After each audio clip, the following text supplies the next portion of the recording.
Mother hears missing daughter's cries coming from abandoned shed. If the movie's Rear Window or the Burbs taught us anything, it's that you never really know what your neighbors are actually about. They may put on a nice, pleasant, and perfectly normal face in public, but be entirely different in private. We all would like to think that our neighbors are our friends, good and nice people that are going to help and protect us from the real-world elements. But when Gayle's 30-year-old daughter went missing in the middle of the night, she had no idea that foul play was involved. She could never expected or thought that someone so close can be so evil. Nobody ever wants to think that the devil is living next door. She ultimately was not prepared for what would uncover as she pressed further in her investigation and tore back the curtains of evil. Gayle, who is the mother, lives with her daughter and her grandson in their tony little house on a relatively quiet street. That evening Gayle went to sleep around 10 or 11 p.m. in the evening. Gayle hadn't seen Jennifer since they went to bed that night and started to become increasingly worried that something was the matter with her. At about 1:30 a.m. Gayle suddenly woke up out of a dead sleep. Gayle was hit with a strange feeling, call it a mother's intuition, that something was the matter. She got up and checked on her daughter, but she was not there. She then checked all the bedrooms, but Emily was nowhere to be found. Now Gayle was really starting to get worried. Gayle searched the house frantically and began calling Jennifer's phone in hopes she would answer and say she was staying at a friend's house. It was unlike Jennifer to do that, but she was trying to be optimistic. She checked every room, every bathroom, and turned the house upside down. She just could not imagine where Jennifer was. She then went outside to check her garage and the backyard and front yard, but still no sign of Jennifer anywhere. Gayle's intuition was right, her daughter simply vanished in the middle of the night and was nowhere to be found. Gayle, who at this point was becoming increasingly worried, felt that she needed to call 911. She knew that once she made that call that it would kick off a chain reaction, but she felt it was necessary. She hesitated, thinking that maybe Jennifer would show up and she would look like a crazy mom by calling 911. Gayle ended up making the right decisions and called 911. She told them that her daughter was missing. The 911 operator told her to calm down and that they would send the police over right away to her house. She hoped she was not wrong, but her mother's intuition kicked in and she knew it was a race against time to find her. Officers were on the scene almost immediately after the call. They quickly worked to calm Gayle down and asked her to explain the situation so that they can help her find her daughter. Several of them wrote it off as her daughter just not coming home that evening, but with the mother as frantic as she was, they kept an open mind. Gayle explained that she had not seen her daughter since she went to sleep that night. She woke up in the middle of the night and her daughter was nowhere to be found. It was very unlike her daughter to just disappear, and she had never done this before. She was not answering her phone or texts, and she just knows something is wrong. The police checked the neighborhood first, combing the streets and nearby blocks for any sign of Emily. They were unable to find any sign of Emily and began thinking the worst. By lunchtime the next day, they had exhausted all possible leads and felt hopeless in finding Jennifer. At this point the police felt the best thing to do was to declare Jennifer a missing person. Once the police did that, they would have more resources to help them find her. This has now officially gone from a girl who did not come home one evening to a true missing person case. Gayle decided she was not going to sit around and wait while the police waited for reinforcements and felt she would go out and search for Jennifer on her own.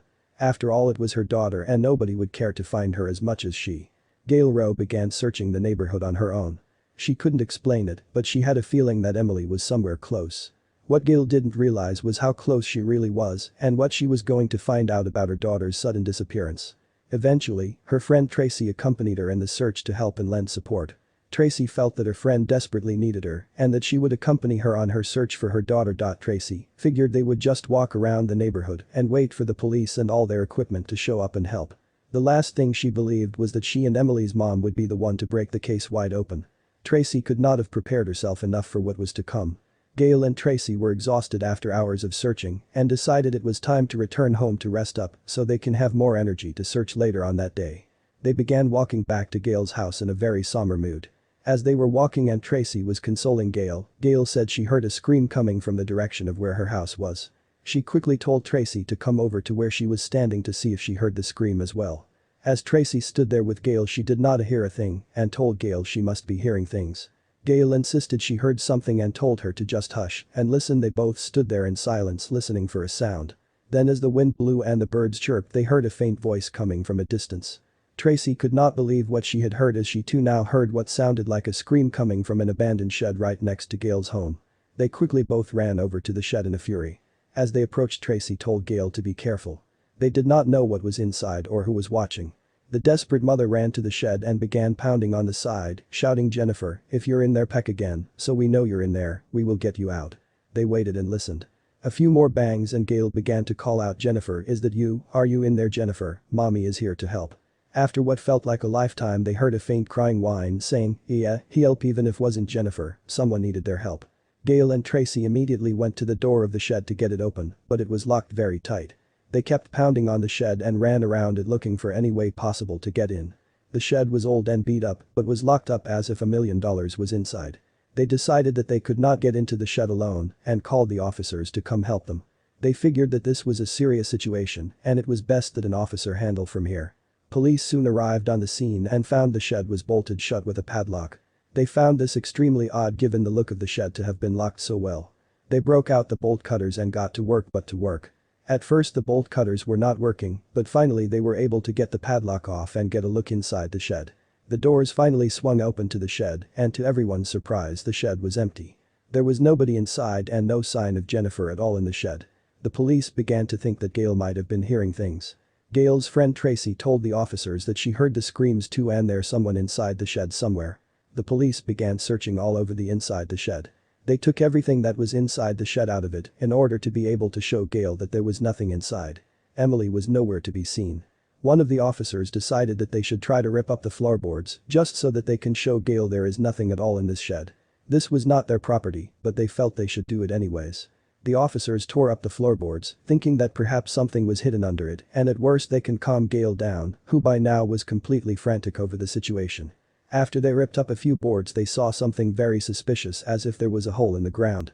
This did not look right and the officer called other officers to come have a look.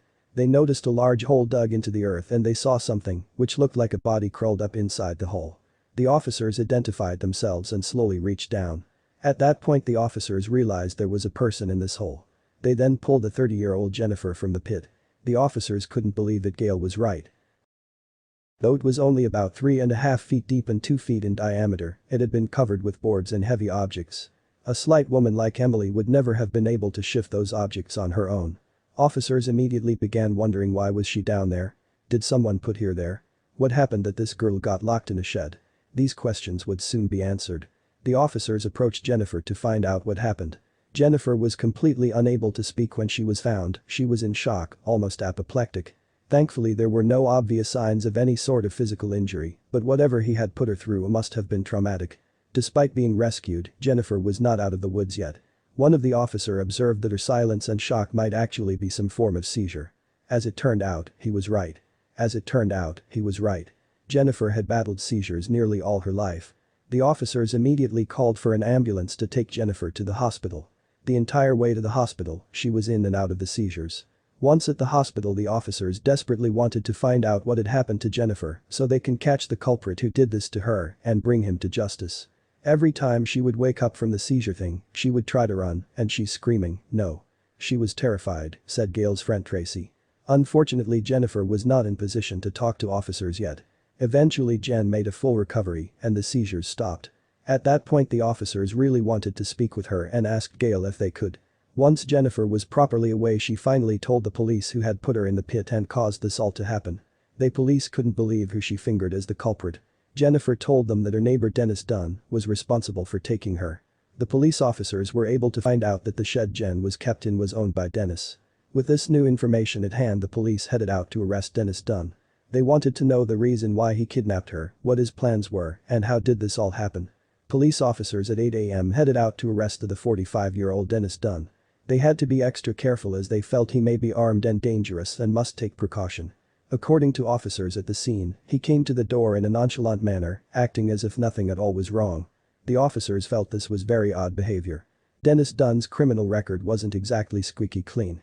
He was arrested for drug possession at 3 separate times in 2007, 2008 and 2009, not to mention a string of traffic-related charges. Yet, these misdemeanors were nothing compared to the escalation he exhibited when taking Jennifer. How did this man go from a petty criminal into a monster? The local sheriff's office reported a history of incidents involving Dennis Dunn and Jennifer Elliott. In October of 2016, Emily reported to police that her next-door neighbor had been harassing her with phone calls and text messages. At the time, she thought Dennis was just creepy but harmless and declined to press charges. That would end up being a fateful mistake made by Jennifer. The abuse continued when he kidnapped her as well. According to Emily, Dunn would alternate between uncharacteristic pleasantries and downright abuse. When he closed the shed door, he said "I love you," explained Jennifer. He would make threats and call me a piece of s. Dunn's history of mental illness would explain this behavior as well. Several months before the incident, neighbors reported that Dunn was in his yard, screaming and brandishing a pistol. They called 911 and officers arrived on the scene. He was disarmed and talked down without any violence occurring, but was subsequently admitted to Claremont Mercy Hospital for a psychological evaluation. It was clear that Dunn was in real need of inpatient mental health, but was released from the hospital with a clean bill of mental health after only a short stay. His paranoia worsened after he was released when he called police 4 times in a month, claiming intruders were trying to break in. Dennis needed help but was unable to get it. Emily No, who identified herself as Dunn's best friend, spoke out about him afterwards. She was shocked and terrified that someone she had known for years was even capable of kidnapping and imprisoning another person. Emily said he was a good guy. "It's just really scary knowing that I've known somebody for 5 years and wouldn't see something like that." Friends and neighbors couldn't believe that anything like this could happen in their neighborhood. "Jennifer and her family are the sweetest people you'd ever want to know," said neighbor Lisa Crawford. Lista continued, "I get chills thinking about it. I've got 3 kids. I can't imagine." After his arrest, Dunn's father weighed in as well. Dunn's elderly father showed up at the scene later that morning to apologize to the police for having to deal with his son. He was very apologetic that the whole situation happened. Meanwhile, Dunn was charged with kidnapping and will go before a grand jury. If he is found guilty, he could face up to 30 years in prison. "I'm just lucky we found her, because if we wouldn't have found her, she'd be dead," Gayle Rose said of her daughter when it was all said and done. Her determination to find her daughter not only saved Jennifer's life, but her abductor as well. Indeed, if she hadn't found her so quickly, Jennifer's seizures would have surely resulted in her accidental death and a life sentence or worse for Dennis Dunn.